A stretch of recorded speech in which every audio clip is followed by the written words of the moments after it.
सभई दोस्त आहिनि असांजा, उन्हनि सां ज़ाती रिलेशनशिप्स हूंदा आहिनि, उन्हनि सां असां जॾहिं पर्सनल लेवल ते ॻाल्हि कंदा आहियूं त दे एक्नॉलेज ऑल दिस।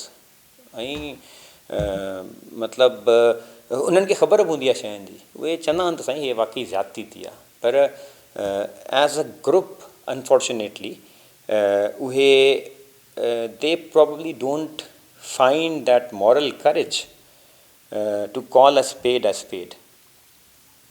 त मां उमीद थो कयां त शायदि इन इंसिडेंट खां पोइ इहा रीअवेकनिंग थिए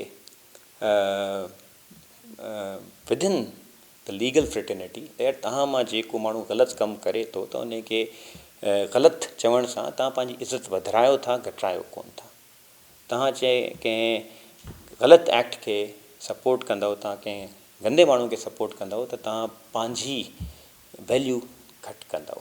हर को माण्हू ॾिसे थो पियो, उन जी जेकी हाई हैंडेडनेस आहे, हर को माण्हू ॾिसे थो पियो, पर not many people are coming forth and saying this out in the open. इन वाक़िए खां पोइ मूंखे जेकी ख़ुशी थी आहे उहा इन ॻाल्हि जी बि थी आहे त खोड़ माण्हुनि इन खे सही ॻाल्हि खे सही चवणु शुरू कयो आहे, ग़लति ॻाल्हि खे ग़लति करणु शुरू कयो आहे।